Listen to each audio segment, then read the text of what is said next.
Hello friends, स्वागत है आप सभी का आपके यूट्यूब चैनल ऑनलाइन शिक्षण में।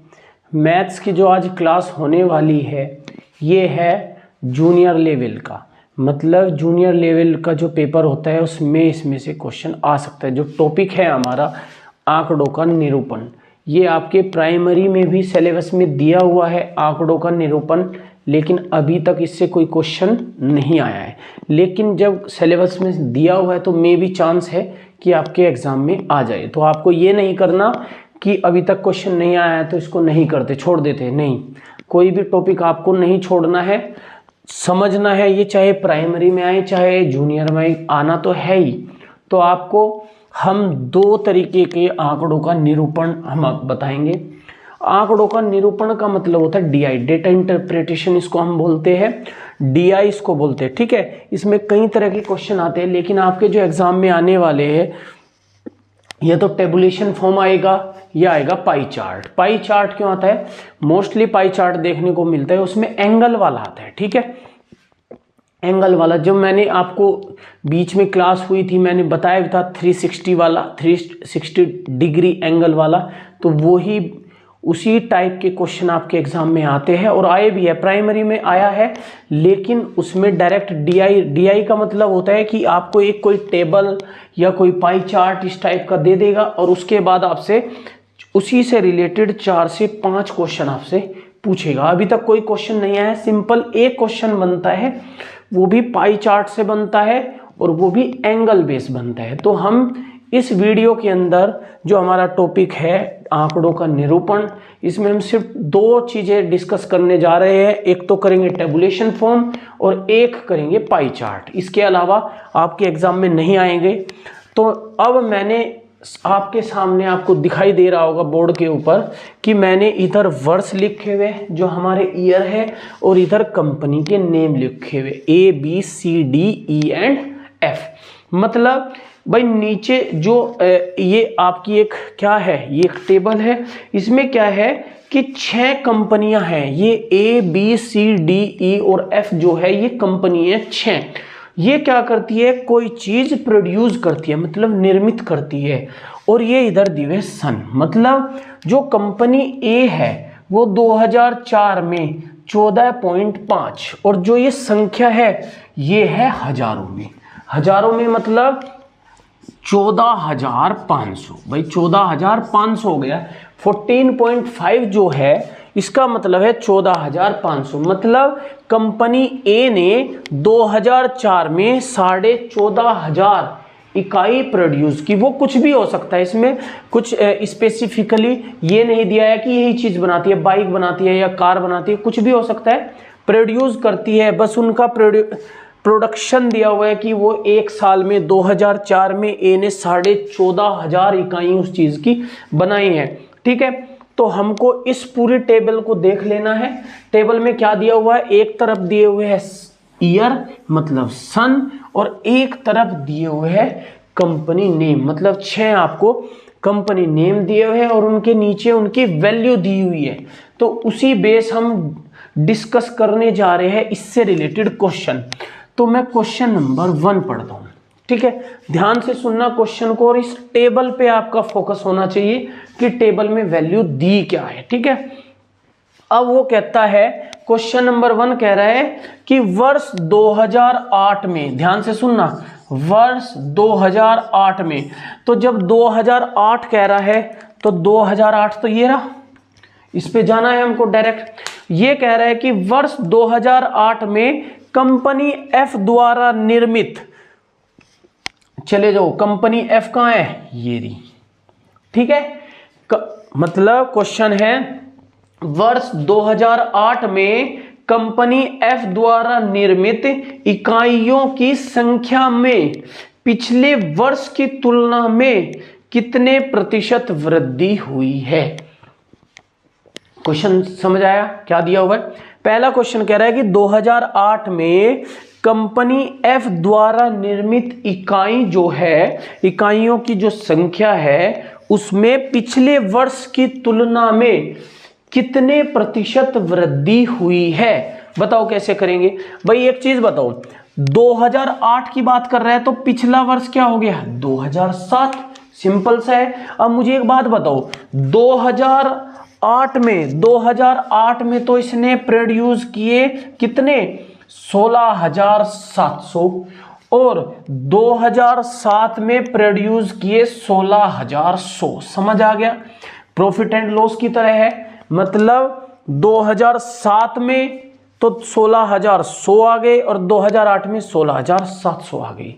तो इसका मतलब है कि वे कितने बढ़े, वे बढ़े 600। ठीक है, कितने बढ़े 600। भाई 600 ही तो बढ़े, प्रतिशत मतलब परसेंटेज पूछिए। भाई एक चीज मैं आपको बताना चाहूंगा, कभी भी आपको डीआई यदि पढ़नी है तो आपके 3-4 टॉपिक बहुत अच्छे होने चाहिए। एक तो परसेंटेज, एक एवरेज, ठीक है, एक रेशो एंड प्रोपोर्शन। रेशो के क्वेश्चन आते हैं तो आपके 3 टॉपिक इसमें आपसे आने चाहिए। एवरेज सिंपल, कोई इसमें फॉर्मूला नहीं लगता। सिंपल एवरेज क्या होता है कि जितनी संख्याएं दी होगी उनको ऐड करके अपॉन जितने नंबर उनको काउंट करके उससे डिवाइड कर देते हैं, वो एवरेज आ जाता है बस। ठीक है, मान लो हमारे पास 5 संख्या है, मान लो मैंने लिखा 10, 20, 30, 40 और 50। मैंने कहा इनका एवरेज क्या होगा, ये हमारी 5 संख्या है तो पांचों को जोड़ दो, 50 और 40 90, 120, 140 और 150 आ गई और बटे 5, मतलब उसका एवरेज कितना आ गया 30। तो आपको एवरेज समझना है। एवरेज क्या होता है, एवरेज होता है जितनी संख्याएं दी होगी उनको सारों को ऐड करना है और ऐड करने के बाद उसको जितनी संख्या होगी उससे डिवाइड कर देना है। ठीक है, तो एक तो आपका एवरेज, एक परसेंटेज और एक रेशो, 3 टॉपिक आपके क्लियर है तो आप कोई भी क्वेश्चन इससे रिलेटेड कर लोगे डीआई से। तो इसमें पूछा गया था कि 2008 में जो निर्मित की, मतलब 16,700 ने निर्मित की है और वो पिछले वर्ष की तुलना में कितने प्रतिशत बढ़ा, कितने प्रतिशत बढ़ा। तो इसका मतलब है पहले तो था 16,100 बनाई, फिर 16,700 बनाई, मतलब प्रतिशत निकालने के लिए कितना बढ़ा 600 बढ़ा। किस पे 16,100 पे और गुणा 100। तो इसका मतलब आ गया कितना आ गया 600 बटे 161%। ठीक है, 16,000 कितना गया 600 बटे 16%, 600 बटे 161%। तो जब आप इसको डिवाइड करोगे तो आपका आ जाएगा 3.73%। कितना आ जाएगा 3.73%। तो क्वेश्चन नंबर 1 कह रहा था, आपको समझ आ गया होगा। आपको इस टेबल में देखना है और क्वेश्चन को समझना है कि क्वेश्चन के अंदर उसने पूछा क्या है। ठीक है, चलो समझ आ गया। क्वेश्चन नंबर 1 जो था कि 2008 में तो उसने 16,700 प्रोड्यूस किए थे, इससे पहले वर्ष में 16,100 किए थे, मतलब कितने बढ़ाए 600 यूनिट बढ़ी। तो 600 बटे पहले वर्ष कितनी थी 16,100 और गुना 100। ठीक है, चलो नेक्स्ट क्वेश्चन देखते हैं। Question number 2। क्वेश्चन नंबर 2 कहता है, क्वेश्चन नंबर 2 कह रहा है कि वर्ष 2004 तथा 2007 में, मतलब 2004 और 2007 में, 2 ईयर की बात कर रहा है, एक तो 2004 की और 2007 की, कुल मिलाकर कंपनी डी द्वारा, कुल मिलाकर कंपनी डी द्वारा इकाइयों का औसत कितना है। इकाइयों का औसत पूछे, क्वेश्चन को ध्यान से समझना है। इकाइयों का औसत बताओ कैसे होगा। भाई मुझको क्या पूछा है, भाई 2004 दिया है, 2004 दिया हुआ है और 2007 दिया हुआ है और कंपनी डी की बात कर रहे हैं। आ जाओ कंपनी डी पे आओ। कंपनी डी पे आने के बाद एक तो 2004 मतलब 16.2 है और कंपनी डी का 2007, कंपनी डी का मतलब 15.3 है। मतलब इन दोनों को यदि मैं ऐड करूं भाई 16.2 और प्लस 15.3 तो 15 और 16 कितना हो जाए 31। तो 31.5 मतलब 31,500। भाई गुना 100 करेंगे तो 31,500। मतलब क्या आ गया उन दोनों सनों में 2004 में और 2004 और 7 में कंपनी डी ने कितनी इकाई बनाई? 31,500। कितनी? 31,500, 31,500 उसने बनाई है। और इसका पूछा है एवरेज। एवरेज मतलब 2, भाई 2 ही तो साल का पूछा है, तो इसको 2 से डिवाइड कर देना है। तो 2 से जब इसको डिवाइड करेंगे कितना आ जाएगा? 2 ही कम 2, 2 पंजे 10, 2 सते 14, तो 15,750 इकाई। ठीक है, सिंपल सा है, 15,750 इकाई। तो इस क्वेश्चन में पूछा था कि कंपनी डी ने 2004 में और 2007 में कुल मिलाकर इकाइयों का औसत क्या बनाई, मतलब जितनी उन्होंने प्रोड्यूस किए हैं 2004 में और 2007 में कुल कितनी इकाई प्रोड्यूस की है और उसका औसत पूछा था। और मैंने अभी औसत आपको बताया है, जितनी भी संख्या दी होगी उनको ऐड करना है बटे संख्या को काउंट कर लेना। यहाँ 2 साल की यदि बात कर रहे हैं तो मैंने इसको किससे डिवाइड कर दिया? 2 से। ठीक है, चलो चलते हैं क्वेश्चन नंबर 3 की तरफ। अब क्वेश्चन नंबर 3 क्या कहता है? क्वेश्चन नंबर 3, क्वेश्चन नंबर 3 कह रहा है कि वर्ष 2009 में, ध्यान से सुनना, वर्ष 2009 में कंपनी ए व बी के द्वारा निर्मित इकाइयों की कुल संख्या, मतलब वर्ष 2009 ये रही। अब इसमें ए ने कितनी बनाई और बी ने कितनी बनाई? उसने ये कहा है कि वर्ष 2009 में कंपनी ए तथा बी द्वारा निर्मित इकाइयों की कुल संख्या, और उसी वर्ष, मतलब उसी वर्ष का मतलब 2009 में ही, उसी वर्ष सेम ईयर है, तो 2009 में ही कंपनी सी व डी द्वारा निर्मित इकाइयों का अनुपात क्या होगा, ये क्वेश्चन पूछा है। मतलब ए और बी, सी और डी, सिंपल सा है। उसने कहा है कि 2009 में कंपनी ए ने तो बी के साथ मिलकर कुछ प्रोड्यूस किया, मतलब इन दोनों को तो एक जगह ऐड कर दो और सी और डी को एक जगह ऐड कर दो और बीच में क्या लगा दे? रेशो, अनुपात। तो मतलब 7 और 2 9 और 16 16 32। ठीक है, तो 32.9। उसके बाद रेशो कितना आ जाएगा? 9 और 3 12, 9 और 3 12, 6 4 10 और 11, 1 1 2 और 1 3, 31.2। अब कितना आ जाएगा? अब जो ये पॉइंट है ये तो हट ही जाएगा जब दोनों इक्वल डिस्टेंस पे है, इधर भी 1 अंक छोड़ के इधर भी 1 अंक छोड़ के है। तो इसका मतलब इसका जो रेशो आ गया 329 रेशो 312। यदि ये किसी से कटता हो तो देख लो, वैसे कटेगा नहीं। 9 और 2 11, 3 14, 3 से तो कटता नहीं, 3 2 5 और 1 6, ये तो कट जाएगा 3 से, लेकिन ये नहीं कटता। तो इसका मतलब ये किसी संख्या से ना तो 2 से कट सकता। भाई कैसे डिविजिबिलिटी रूल, कैसे क्या कहते हैं भाई, लास्ट में ये 2 से कटता है तो ये 2 से नहीं कट रहा। क्यों? लास्ट में इसके 2 कोई सम संख्या होनी चाहिए। 3 से ये नहीं कट रहा लेकिन ये कटता है, 4 से भी नहीं कटेगा, 5 से भी नहीं कटेगा, 6 से भी नहीं कटेगा, 7 से, 7 चौक 28, 7 से ये कट जाएगा तो ये नहीं कट रहा। ठीक है, तो इसका मतलब ये किसी भी संख्या से नहीं कट रहा है। तो इसका आंसर जो होगा वो क्या होगा? यही होगा 329 अनुपात 312। तो इस क्वेश्चन में क्या पूछा था? इसमें पूछा गया था कि 2009 में कंपनी ए और बी ने मिलकर जो प्रोड्यूस किया है और सी और डी ने जो मिलकर प्रोड्यूस किया है उनका अनुपात क्या होगा।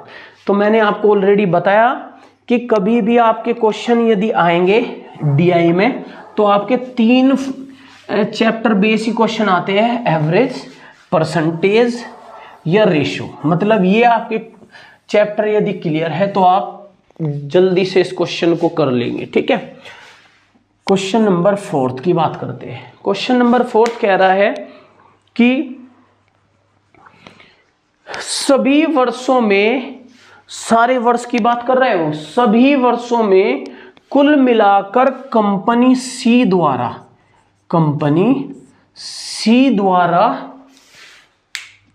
इकाइयों की निर्मित संख्या कितनी है। समझ आ गया। वो ये कह रहा है कि सभी वर्ष और सी मतलब ये और ये इन सारों को जोड़ दो, जो आपका आंसर आएगा वही क्या होगा, कंपनी सी द्वारा निर्मित इकाइयों की संख्या। ठीक है, कैसे जोड़ेंगे देखो, 2 और 3 5, 5 और 3 8, 8 और 6 14, 14 और 3 17,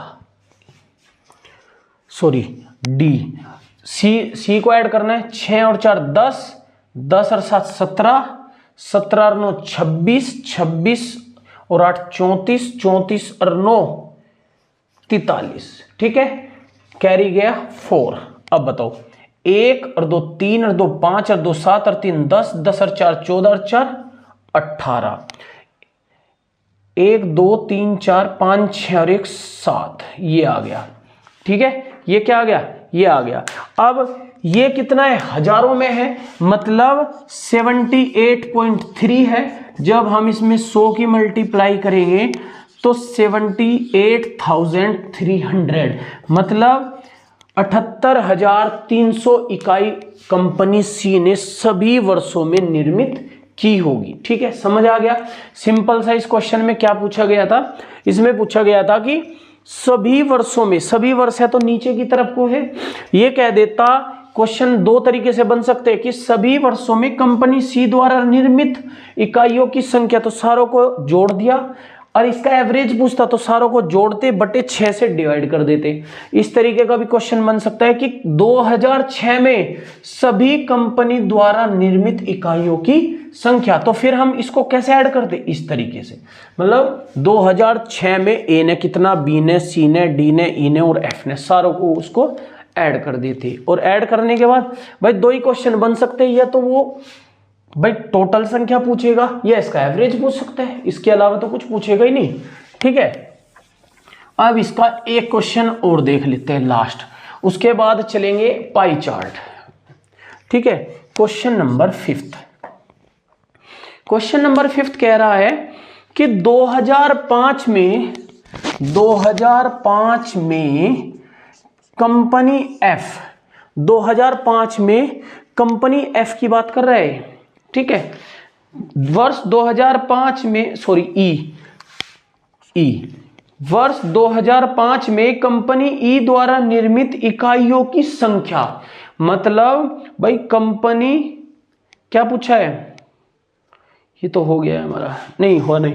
ठीक है, वर्ष 2005 में क्या पूछा है, वर्ष 2005 में कंपनी ई द्वारा निर्मित, अब बताओ 2005 में ई ने कितनी बनाई है, 14.1, मतलब 14,100 निर्मित की है क्या, इकाई। वर्ष 2005 में कंपनी ई द्वारा निर्मित इकाइयों की संख्या सभी वर्षों में मिलाकर उसके द्वारा निर्मित इकाइयों की कुल संख्या का लगभग कितने प्रतिशत है। समझ आ गया, मतलब ये कह रहा है कि कंपनी ई ने 2005 में तो बनाई 14,100 बनाई। ठीक है, वो ये कह रहा है कि अब उसने जो ये 14,100 है, ये सभी वर्षों में मिलाकर उसके कितने प्रतिशत है। अब कैसे निकाल लेंगे भाई, हम क्या करेंगे, इन सारों को ऐड करेंगे। क्या करेंगे, इन सारों को ऐड करेंगे, और ऐड करने के बाद जो संख्या आएगी, इनको ऐड करो, कितना आ जाएगा, 9 और 1 10, 10 और 4 14, 14 और 7 21, 21 और 10 31, 3 6 6 12 15 17 21 24 और 3 27, 2 3 4 5 6 7 8। ठीक है, ये आ गया, तो इसका मतलब 87,100 आ गई। टोटल कितनी आ गई, 87,100। ठीक है, ये आ गई। अब वो ये कह रहा है कि ये जो 14,100 है, ये 87,100 का कितने प्रतिशत, मतलब 14,100 बटे 87,100 और गुना 100। तो अब क्या करना है, 14,100 को आप 871 से डिवाइड कर देंगे, जो आपका आंसर होगा वही क्या होगा कि 2005 में जो कंपनी ई ने जो निर्मित की है ना इकाई, वो टोटल इकाई का कितने प्रतिशत है। ठीक है, तो ये था आपका आंकड़ों के निरूपण में नंबर 1, मतलब टेबुलेशन फॉर्म। टेबुलेशन फॉर्म को कुछ नहीं करना आपको, सिर्फ अपना एक तो परसेंटेज जो टॉपिक है वो अच्छे से करना है, एक रेशो वाला और एक एवरेज वाला। यदि आपके 3 टॉपिक क्लियर है तो आप कोई भी क्वेश्चन आप अटेम्प्ट कर लोगे। ठीक है, अब हम डिस्कस करने जा रहे हैं कौन सा, पाई चार्ट। अब देखेंगे कि पाई चार्ट के क्वेश्चन किस तरीके के आते हैं। आपके एग्जाम में पाई चार्ट से एक ही आएगा, एंगल वाला, तो हम वो एंगल वाला ही क्वेश्चन जो है पाई चार्ट में वो अब डिस्कस करेंगे। ठीक है,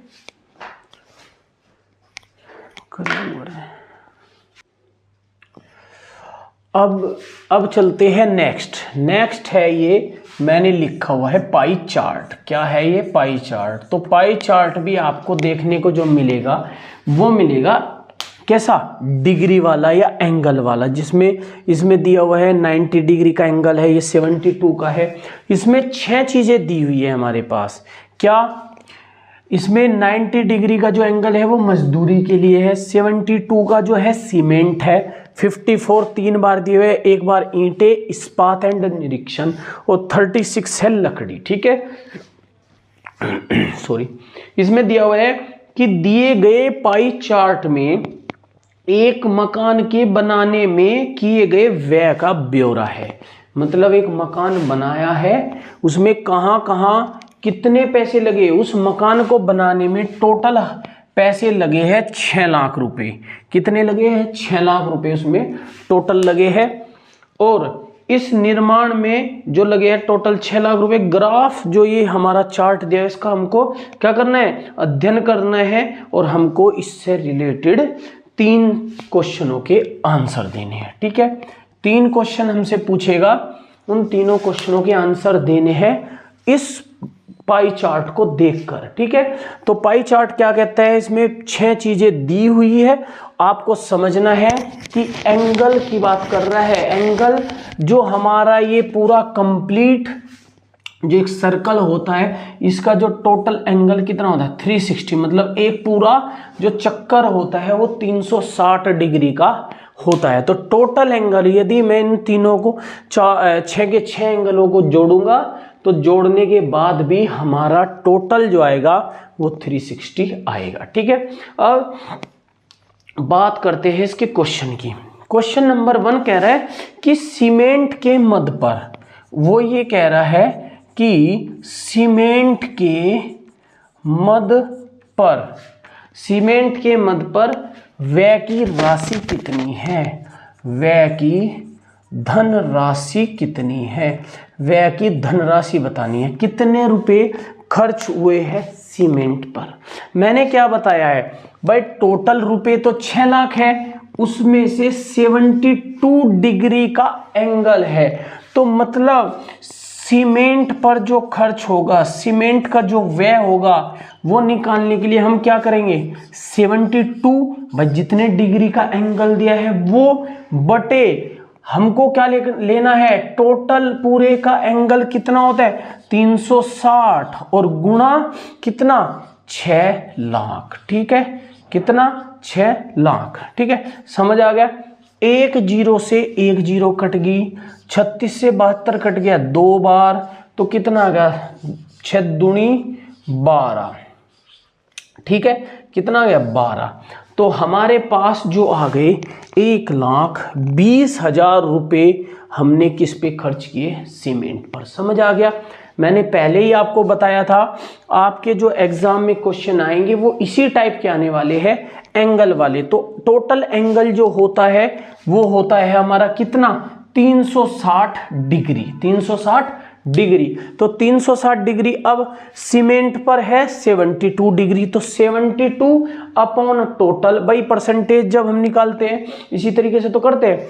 तो उसने कहा कि सीमेंट पर कितना पैसा खर्च किया, तो 72 अपॉन 360 इंटू 6 लाख। और जब इसको हमने सोल्व किया, सोल्व करने के बाद हमारे पास जो आंसर आया है वो आया है 1,20,000 रुपये। तो ये था आपका क्वेश्चन नंबर 1, जिसमें पूछा था कि जो टोटल खर्चा था 6 लाख रुपए, उसमें से सीमेंट के मद पर, सीमेंट पर उस मकान को बनाने में कितना पैसा खर्च हुआ होगा। तो सीमेंट के लिए निकालने के लिए जितना एंगल दिया 72 अपॉन टोटल 360 इंटू 6 लाख, और इसका आंसर जो आया है वो आया है कितना, 1,20,000 रुपये। ठीक है, समझ आ गया। क्वेश्चन नंबर 1 आपको समझ आ गया होगा कि क्या कह रहा है। क्वेश्चन नंबर 1 में कह रहा है कि भाई सीमेंट के मद पर उसने कितने पैसे खर्च किए हैं। अब बात करते हैं क्वेश्चन नंबर 2 की। अब बात करते हैं नेक्स्ट क्वेश्चन। क्वेश्चन नंबर 2 कह रहा है कि सीमेंट इस्पात, क्या कह रहा है, सीमेंट इस्पात व निरीक्षण, क्या कहा है, ये कह रहा है कि सीमेंट इस्पात व निरीक्षण पर कुल मिलाकर व्यय की गई धनराशि जो है वो कुल व्यय का कितने प्रतिशत है। मतलब सीमेंट पर, इस्पात पर और निरीक्षण पर जितना पैसा खर्च हुआ है वो टोटल का कितने प्रतिशत है। अब मुझे एक बात बताओ भाई, सीमेंट पर तो है 72, इस्पात पर कितना है 54 और निरीक्षण पे भी है 54। अब यदि मैं इसको ऐड करूं तो 4 और 4 8 और 2 10, 0 5 और 5 10 और 7 17 और 1 18। मतलब तीनों को यदि मैं ऐड करूं तो ये 180 डिग्री एंगल हो रहा है। 180 डिग्री जब एंगल हो रहा है और टोटल एंगल होता है 360, मतलब ये इसका आधा है। आधा है तो मतलब 50% आपका आंसर आ गया। ठीक है, कैसे किया मैंने किया है, क्वेश्चन में पूछा था कि सीमेंट इस्पात व निरीक्षण पर कि जो पैसे खर्च हुए वो टोटल पैसे के कितने प्रतिशत है। तो अब मैंने पहले ऐड किया 72 प्लस 54 प्लस 54, टोटल आ गया 180, और 180 जो है वो 360 का है आधा। तो इसका मतलब उस पर आधे पैसे खर्च हुए होंगे, मतलब 6 लाख के आधे जो पैसे हैं वो 3 लाख रुपए खर्च हुए होंगे। तो इसका मतलब जो खर्च हुए हैं वो 3 लाख है, मतलब 50% है। ठीक है, चलो अब लास्ट क्वेश्चन हम इसका देखते हैं। थर्ड क्वेश्चन जो कहता है, क्वेश्चन नंबर 3 कह रहा है कि मजदूरी पर जो खर्च हुआ है, मतलब मजदूरी पर जो व्यय हुआ है, जो खर्च हुआ है, वो मजदूरी पर व्यय की गई धनराशि निरीक्षण पर की गई धनराशि से, निरीक्षण पर की गई व्यय धनराशि से कितनी अधिक है। बताओ भाई कितनी अधिक है। क्या क्वेश्चन पूछा है, मजदूरी पर व्यय की गई धनराशि। भाई मजदूरी पर जो है वो 90 डिग्री है, मतलब मजदूरी पे तो है 90 डिग्री और माइनस निरीक्षण पर है 54 डिग्री। तो मतलब इन दोनों का यदि मैं अंतर लूं तो ये आ गया 36 डिग्री। मतलब वे 36 डिग्री का इसमें क्या आ रहा है, डिफरेंस आ रहा है। वो लेकिन पूछा है व्यय की गई धनराशि रुपयों में पूछी है, तो 36 डिग्री आया है, तो 36 अपॉन 360 और इंटू 6 लाख। ठीक है, 6 लाख। अब 1 0 से तो 1 0 कट गई और 36 से 36 कट गया, तो कितना आ गया हमारे पास, आंसर आ गया 60,000। क्या आ गया, 60,000। तो ये था आपका पाई चार्ट। पाई चार्ट मैंने इस वीडियो के अंदर आपको समझाने की कोशिश करा है डेटा इंटरप्रिटेशन, मतलब आंकड़ों का निरूपण। उसमें मैंने आपको एक टेबुलेशन फॉर्म और एक पाई चार्ट, दो चीज बताई है, दोनों अलग अलग तरीके से बताई है, क्वेश्चन समझाए हैं। और मैंने पहले ही आपको बता दिया था कि जो ये पाई चार्ट वाला है ये इंपॉर्टेंट टॉपिक है, तो आपको ये एंगल वाला याद रखना है। एंगल वाला, जिसमें भी एंगल वाला होगा तो टोटल एंगल 360 का होता है, तो जितने एंगल दिया है वो अपॉन 360 इंटू जो उसमें वैल्यू दी होगी। तो आपका जो ये टॉपिक है आंकड़ों का निरूपण, वो यहीं पे समाप्त होता है। बस इसमें आंकड़ों के निरूपण में इतना ही था। हमारी जो इससे प्रीवियस वीडियो थी उसमें हमने समझा था कि आंकड़े क्या होते हैं, मतलब आंकड़े ही तो समझे थे भाई। स्टैटिक्स जो सांख्यिकी हमने पढ़ी थी वो आंकड़ों के बेस ही तो होती है। तो इससे प्रीवियस वीडियो में हमने देखा था कि आंकड़े क्या होते हैं, मतलब स्टैटिक्स क्या होती है। अब हमने समझा कि उन आंकड़ों को हम निरूपित कैसे करते हैं। ठीक है, तो ये था आपका आज का टॉपिक। अब फिर मुलाकात होगी आपसे एक नए टॉपिक के साथ, तब तक खुश रहिए। Thank you so much.